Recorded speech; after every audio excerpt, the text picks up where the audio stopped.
Well, viewers on Eurosport 2 join us now. Our digital viewers have been enjoying watching the build-up to this breakaway. We now have, Brian, I haven't even counted them up. Is that 7 riders now in the lead by the looks of it? I notice we've had a couple more joining them. Christian Rodriguez, the local Andalusian rider, is the Total Energies rider. And then Mauri van Sevenen is the rider who's closing up that gap. Miguel López is there. Eddie Dunbar, the Irishman for Ineos Grenadiers, is there. Simon Yates, who kicked this one off, is there. Mikel Landa, having ghosted his way across to it as well. We haven't seen him, I was about to say break wind, taking the wind so far. He's made his way into that one very neatly. Mauri van Sevenen having to close up gaps. 1, 2, 3, 4, 5, 6, 7 riders.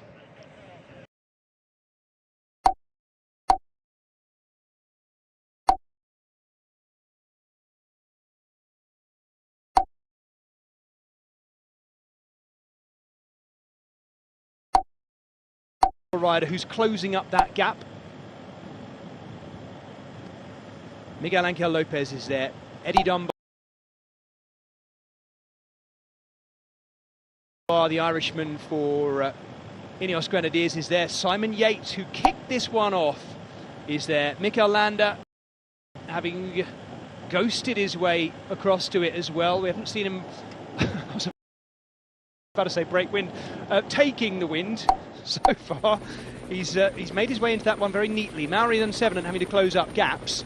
1, 2, 3, 4, 5, 6, 7 riders.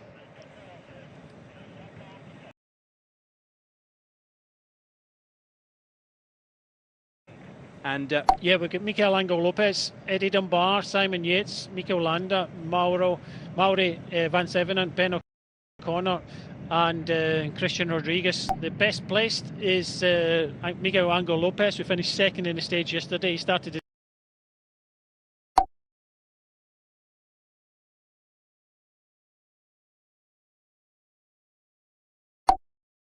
There's a couple of riders that aren't interested in helping, and one's Mikel Landa. Eddie Dunbar, he'll roll through, but you can see from the group behind that Bora Hansgrohe and interested. So there's a few teams in this group that want to try to bring these 7 riders back, but definitely Ineos are a team that have got numbers in this group. They're sitting back at the moment, allowing just the Movistar to ride. You can see that Astana have got, I think it's Cepeda, just sitting in second place there. He's not going to ride because Miguel López is in the front group, but Covey, the overnight leader, okay, you can say he's had a successful tour so far. He's used up his team today. No other team were helping UAE, and rightly so. They held the lead, and if it wasn't for the 2 Euskaltel riders that were within about 20 seconds, then we could have had a different race. You know, we could have had an opportunity.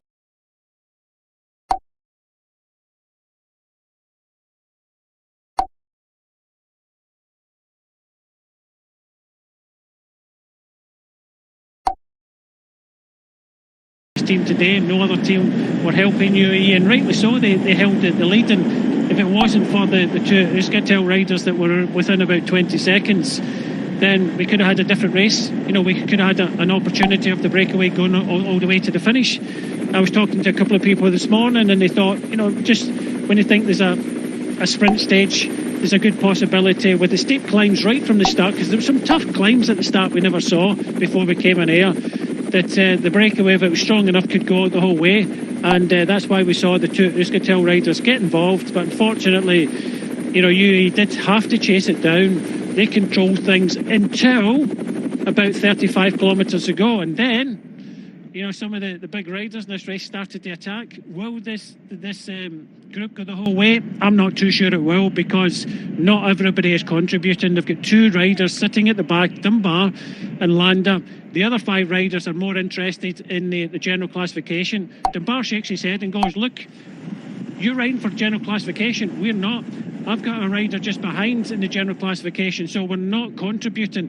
López, number 1, sitting second from the back. He needs to realise that. Just let them sit there, because they start to get into your head a little bit. He has the most to gain, I know there's 25 kilometres to go, so he has to work with the 5 in front. He is gaining in the general classification. The others are thinking about, waiting for their teammates, and it's that.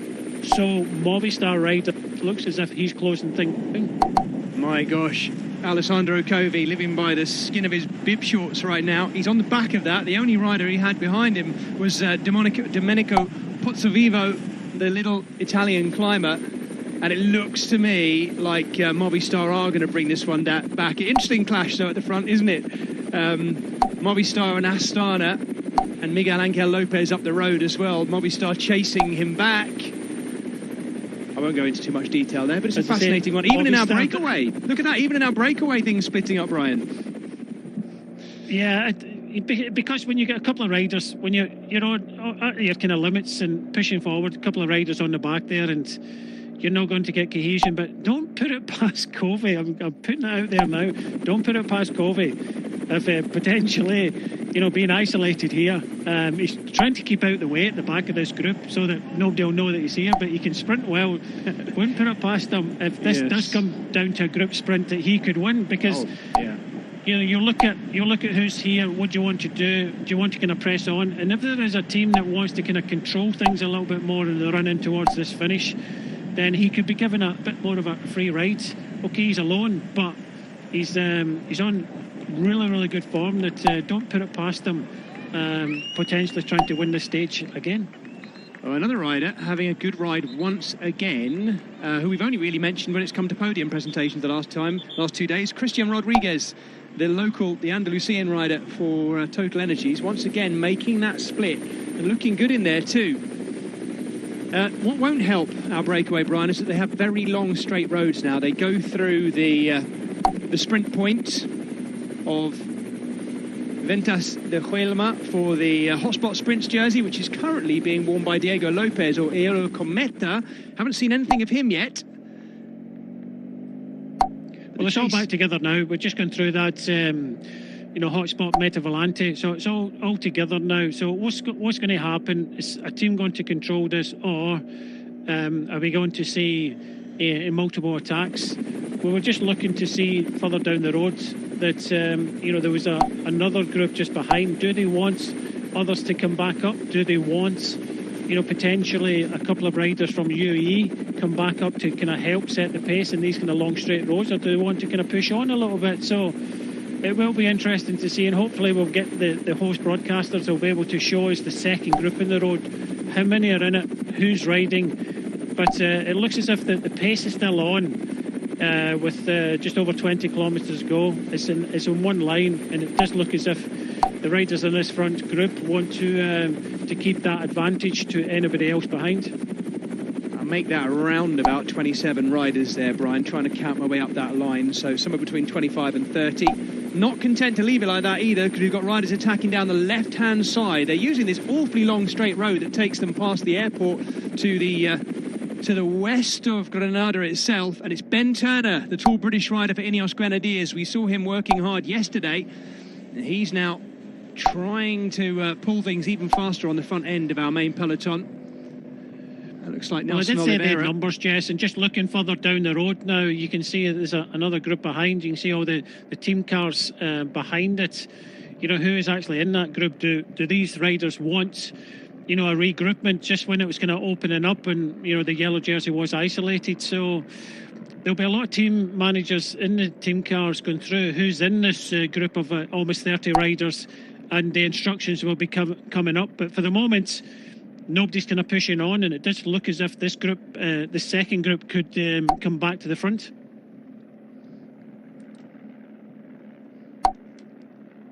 Well, there's a bit of looking around amongst some of the bigger teams there, the world teams, to see exactly who's there. And wouldn't you know it, it's the pro teams, the second division of world cycling, who look to press on again.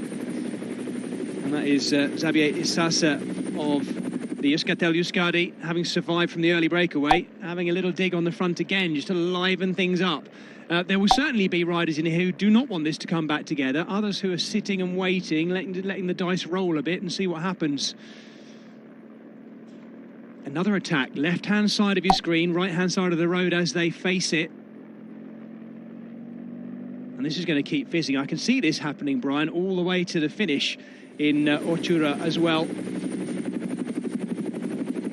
But it is a very, very long straight road for them to be attacking each other like this. And all the while, in the distance, the snowy mountains of the Sierra Nevada, which will be a pretty long feature tomorrow when we take in what we think might be the Queen stage from Cuya Vega to Baza. We'll be seeing an awful lot more of them. There they are. That's where we're headed. And we're not quite going to get to them today as we get to that finish in Ourluis, because it is net downhill now all the way down into that little valley in front of us, turning northwards around Ourluis itself on the southwestern outskirts of Granada city.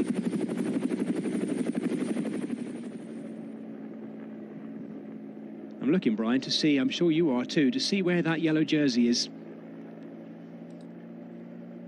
He's sat down the back, he's keeping out of this. He knows that he's got a couple of teammates, well, I think he's got a couple of teammates in the second group, and you know, he's just keeping out the way. He's hoping that, you know, that group behind you see the group behind it, they're only about, what, 30 seconds, comes back, and if they keep attacking each other, then it will come back. And, you know, surely there's, you know, there's a couple of teams in here that want to kind of press on. It looks like Astana want to kind of press on a little bit and try and kind of help Miguel López, but it all depends on the combinations here. Who's actually in this group? Who wants to keep the tempo high? Lusenko now comes to the front, but I still think there's not enough teams willing to commit here in this front group that this second group could come back to them.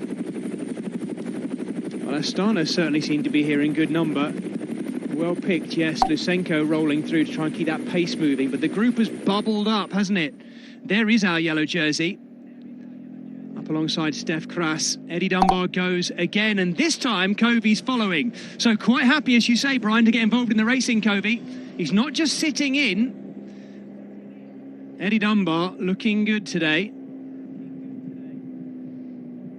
Well, those of you who've been on a break, welcome back. This is our compact leading group of some 27.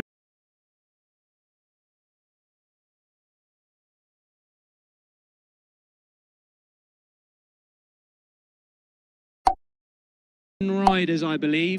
The Irishman Eddie Dunbar for Ineos Grenadiers, the next of those to have a little dig at the front, because this group, rather than it's too big to work coherently together, Brian, isn't it, I guess? So they're attacking each other and trying to thin it down and see if they can stay away. It's too big. Not everybody wants to ride, even in the small group of 7. There are a couple of riders not willing to ride as well, but you know, Covey is isolated. We're going to have these attacks, but you know, stop-start, and you know, Caruso now going here, and you know, Lusenko following, and you know, that's going to be the run-in all the way in. We're going to have this, and then we get this second group. It's quite a sizable group, and I'm sure there's going to be a couple of sprinters in here. I'm sure that, you know, the likes of Dion Smith is going to be here, and okay, Simon Yates has, you know, showed us that he's on some good form, kind of opened up a little bit. But Bike Exchange, if Dion Smith is here, will maybe want to kind of bring all this back together. So for the moment, the fact that it's kind of stop-start, it isn't really kind of organised. I really do think that the second group, we're going to call it the bunch, are going to be closing in these final kind of 20 kilometres, and we might actually see this sprint finish after all. Ineos Grenadiers, Brian, have got 5, if not 6 riders in there as well. Magnus Sheffield, the young American, was one of the riders closing down the last of the attacks we saw, so he's definitely in there. This is Damiano Caruso of Bahrain Victorious, and the Italian who finished second in last year's Giro d'Italia, of course, with that big, kind of career-topping ride, that Grand Tour last spring. And that is Magnus Sheffield, the youngster, the American, with the number 21 on his back. But look at our long line of the main peloton here as they chase this back. We're not getting any time gaps on our screen, but it's a tiny gap. You can see it visually if we were to just zoom out there. There it is. There's our... Yeah, just look at the horizon. We just wait for the second group to come across, and you know, they're not riding cohesively at the front here. You know, there's a few teams willing to push on a little bit. As you say, Ineos have got numbers, and they'll put a rider up towards the front. Astana, they won't totally commit. Stan de Wolf is there for the team of AG2R Citroën. So I really do think there's enough time for these two groups to merge, and just look at the peloton behind. There is a concerted chase, and if this keeps up, then they'll catch this group in front. Well, Simon Clark has been riding well the last 2 days, the Aussie, right up there on general classification. He is in that leading group in the colours of Israel Premier Tech, the white shoulders and blue base to the jersey. There's our yellow jersey. Kofi again, living dangerously with VIVO at the back. But having said that, Brian, he was quite happy to get involved in chasing things down and move his way through. So maybe his rearward positioning is a tactical thing. He does seem to keep doing it. It's difficult to miss him in that jersey, though. I like your tactical reading that he's trying to hide. It makes sense. But of course, the further down the group you are, the more likely you are to get caught out by potential slippages and problems through corners just like this. Just in front of him is Simon Yates, just recharging the leg batteries after his early attack, no doubt. Two more gone clear by the looks of it. It's Caruso. Yeah, it looks as if Kras is there for Lotto Soudal, but you can see that Lysenko wants to kind of bring this back because he is a danger man because he was up there in the general classification. But it's all attack stopping. No one team wants to kind of really grasp the front of this race, while the peloton are getting ever closer. There's not a lot that Covey can do in the yellow jersey. He came up to the front for a little bit there, followed a few moves. It kind of reminded everybody that it was there. He's better just kind of keeping out the way and let the teams battle it against each other. We're getting some of the guys that are up there in the general classification, trying to kind of sneak away, and others are chasing each other. Let the other teams chase each other down, and save that little bit just in case you need it at some point. But I think Covey's doing the right thing. Just keep it. I'm just kind of trying to look behind. It's still holding this group to the peloton. I don't think it's coming down anything. It's still holding. It'll be interesting to see who is actually chasing at the front of the peloton. Well, they are still going downhill at the moment. They'll be heading through La Malaha. And then they start a gentle rise. They've got about 4K, gently uphill. We'll be starting that imminently. And then that descent to the kicker to the finish. It is much these kind of roads all the way to the finish. And don't forget, as Brian mentioned, 250 metres to go, that right-hander. Ben O'Connor, once again, having to spend pennies, winding his way across gaps, not necessarily following the wheels, but he's a big, tall guy as well. So he would, you'd think, provide some nice shelter for someone on his wheel, but he seems to be out there by himself an awful lot. Another split.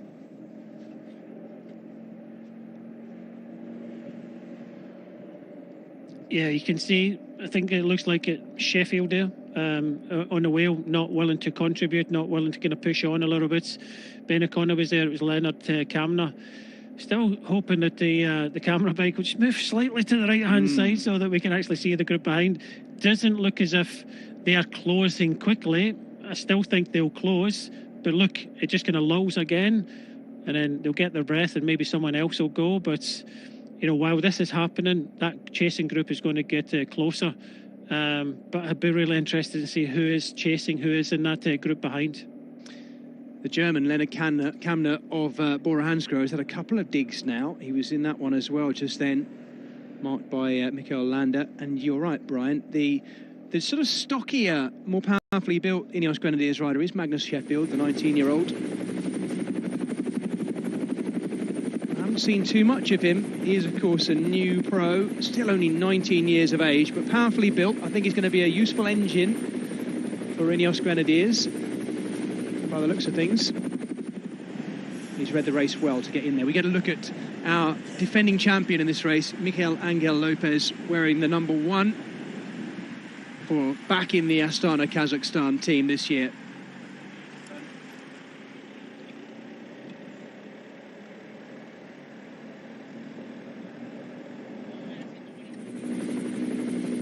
There we can see, got an indication of it. The second of the two Lotto Soudal riders is in there is Sylvain Moniquet, the Belgian, on the back. He's been chasing down a couple of those gaps. There are two Lotto Soudal riders in there too. The other one is Stef Kras. Mikel Landa on the front, being followed by, it's a slightly wobbly picture, Brian, isn't it? I'm trying my best to see. I think that's Wout Poels on his wheel there. The tall, lanky figure of Wout Poels. Former Team Sky rider, of course. Now settled into what has been a very successful Bahrain victorious team over the last year. Yeah, it's Landa at the front here and Caruso in second place there. There we go. The next red jersey, a little bit further back, is Wout Poels. Thank you. Eddie Dunbar speaking on the radio. They want information. I think there'll be a lot of teams, maybe not knowing what they should do. And it does look as if he's got the information. He's got the confirmation that we're right. So this is what I was saying a little bit before. Other teams, and it's taken this long for them to decide. You get the numbers back. Do we ride? Don't we? There's a few teams in this group that have to ride, but that communication has now come up. It's now come up to Team Ineos, and with 5 riders there, they have some numbers, and they don't want the other group to come back. They don't want any kind of sprinters to come back. But it does look as if there is 3 teams willing to ride Bahrain victorious, Astana, and Ineos Grenadiers. So they've got 5 riders towards the front. That could be enough to keep the peloton at bay, but it really depends on the chase of the peloton behind. But it has settled down now. This will kind of nullify any of the attacks, because the last thing you want, if you've got your leader in this front group and he's gaining, and maybe some of the other riders that are up there in the general classification, the last thing you want is someone kind of clipping off in the run in towards the finish. Maybe Miguel López gaining some time, or Steph Kras gaining some time for Lotto. You don't want that. You don't want the attacks, because it's very difficult to control everything. So 3 teams willing to kind of ride in towards the finish, and then it's who's going to be the fastest. I think we might see someone try to clip off in the run in towards the finish. And I'm still looking down the back of this group to see who is actually in this leading group. We've mentioned quite a few of them, the general classification riders, but there's another rider from Quick Step just down the back there. We know that Van Sevenant is there. I'm not too sure. Is it Steimler, Peter Serre, maybe Stibar? But they're always in a race to win, and they'll try their best to try and win this stage today.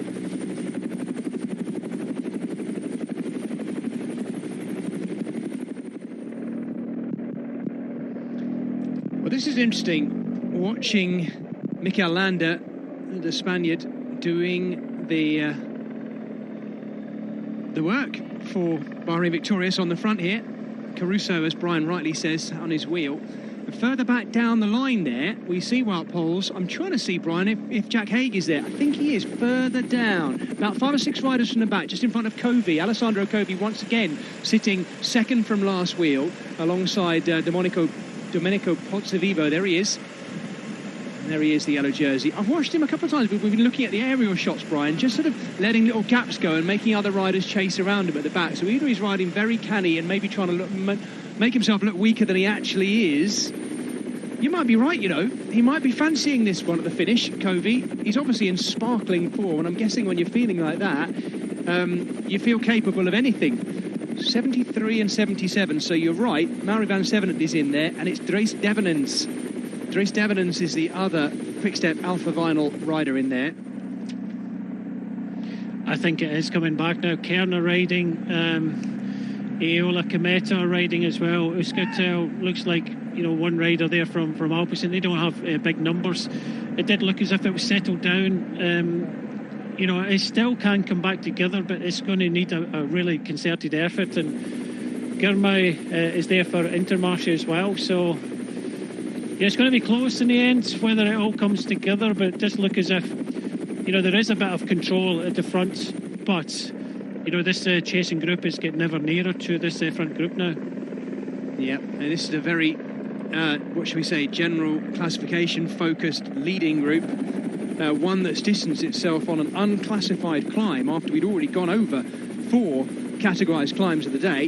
It was chipping its way off the back of the Alto de Cassin, in between there and Huelma.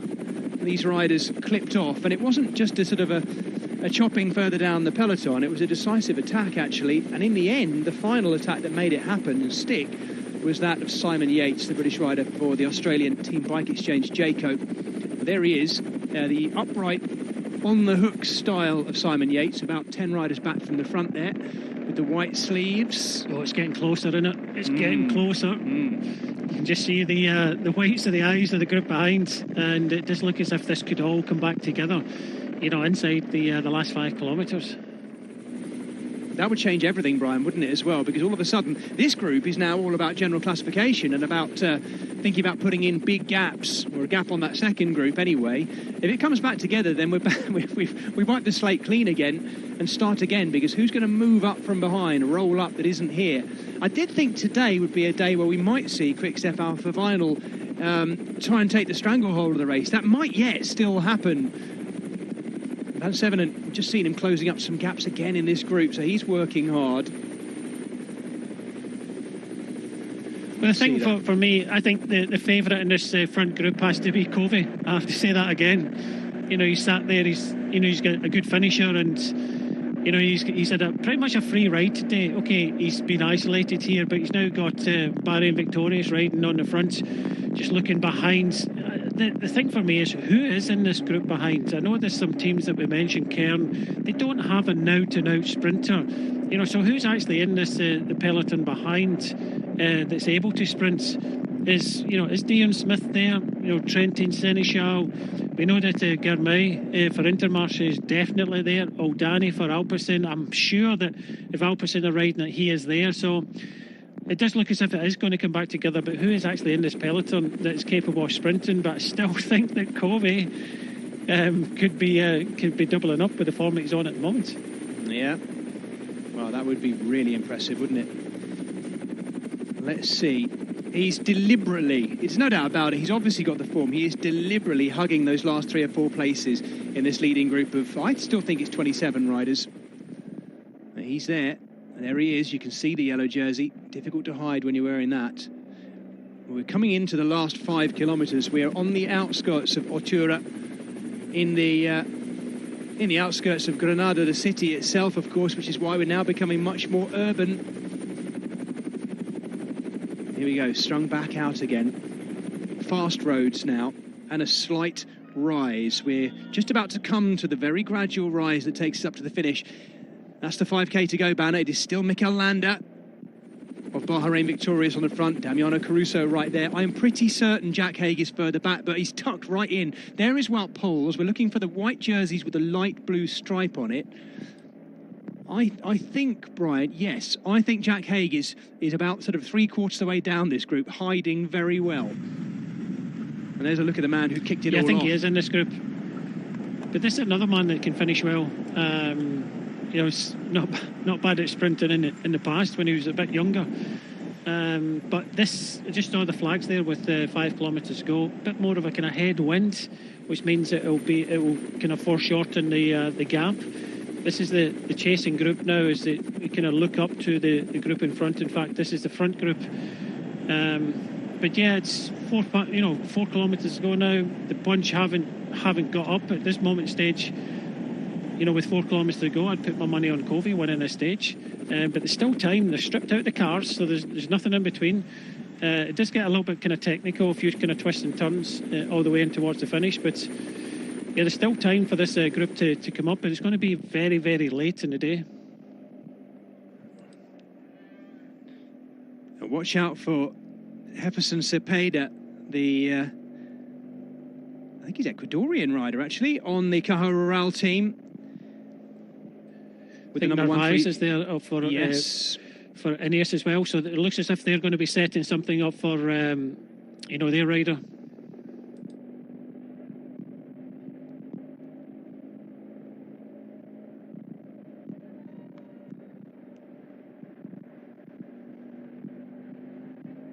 So we are just outside 3k to go on this, the 3rd stage of the Ruta del Sol, the Vuelta Ciclista Andalucia, in the sunshine, in the hottest part of Spain, and closing in on the finish in Otura on the outskirts of Granada.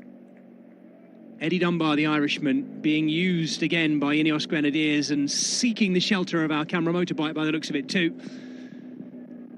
I think you're right, Brian. I think now, looking back, I still can't see the chasing peloton. This group look like they're going to survive.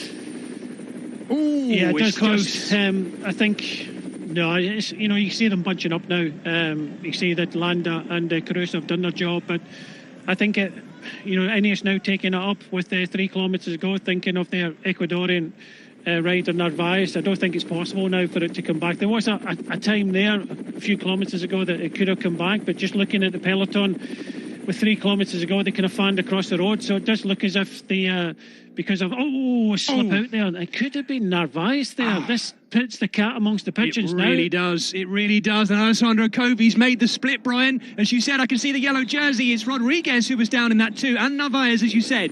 Now, look for the yellow jersey, because he'd made the split at the front end. They'll be very aware of what's happened around them. The yellow jersey is there in about 5th place. That's one of the Quick-Step Alpha Vinyl riders. Is that Van Sevenen that was very close to the front? We're looking at the blue jersey, white sleeves. He's got one of the Ineos Grenadiers riders with him. Dries Stevenijns. It's Dries Stevenijns there. And look, the 3 kilometre rule was there, so there'll be no gaps in the general classification. This is about the stage now. The yellow jersey is there. It brings it down to about 12 riders. It looks as if De Wolf is there also for AG2R Citroën, so this makes it a little bit more interesting for the stage win now. It certainly does. Magnus Sheffield still there as well and closing down gaps. Is that Leonard Kamna going again? This would be the point at which he would attack, you'd have thought. And I'm presuming... Lusenko's trying to kind of close things. Sheffield is there as well, so if Kamna goes now, and it's going to open the door to a stage win for Bora Hansgrohe, but it looks as if it is all coming back together. But yeah, don't worry about the general classification. It was inside the last 3 kilometres. This is the challenge now for the stage win. Magnus Sheffield looks strong. He's closing down that gap, the 19-year-old American, and him not just closing it down, but bridging it to Leonard Kamna. Magnus Sheffield on the charge. He'd do well just to keep his head down and keep going at this stage. They've got just outside a kilometre to go. The American goes past a fading Leonard Kamna and digs on himself. Lusenko, I think it is, trying to close that gap down inside the final kilometre now by the looks of it. So our leading group is going to survive just to the line. The American, the youngster, Magnus Sheffield driving on. He can't afford to look back now because he's got the gap. A moment's hesitation behind him and that'll be it. Sheffield is going for this one. Wow. 19-year-old American rider. He's just looked around now. He's going for it, and it looks as if he's going to be taking this stage, because I can't see anybody. Covi's there. We know he can sprint, but Ben O'Connor's just sitting there in second place there with De Wolf on the wheel. Nobody's going to take this up. They're leaving it to Astana at the front. I think it's Lusenko. It's not closing. It looks as if the young American is going to steal the day. Wow, what a coming of age, Brian. If he can hold on, 19 years of age, and he looks like he's going to get a stage win in stage 3 of this Pro Series race. He's looking back, but he'd do well to get his head down and get on with it. Oh, wow. Once again, Miguel Angel Lopez is closing down on a lone leader.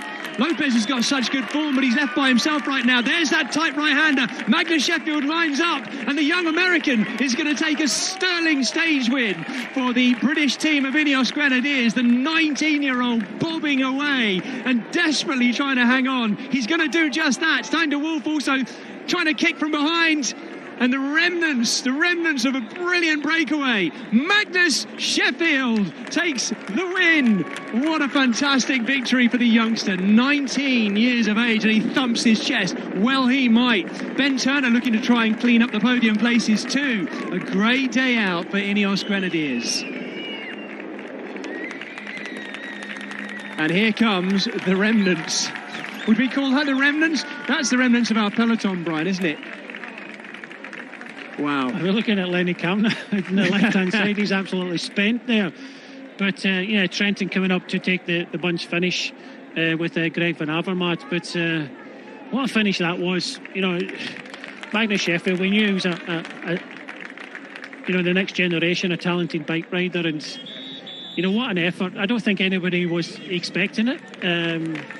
He just found himself in the right place at the right time, had good legs, and decided to go, and he went. And 19-year-old winning a race at this level, wow, what a start he's had for this year. And it's incredible to see. He was hanging on at the end, but he still had enough, and a great victory for Ineos Grenadiers and this young American lad. And pleased to see that. He's looking behind now for the sprint for second place. It was Standing Wolf on the right-hand side, but I think it was Simon Clark for Israel Premier Tech, just kind of nips it in the line for second place. Standing Wolf just pushed down, and as you say, Ben Turner also up there in fourth place. But it's all about this man today. He held on, and it was an opportunist move, and it's well deserved in the end. Oh, what a moment. And you can see how much it means to the American rider.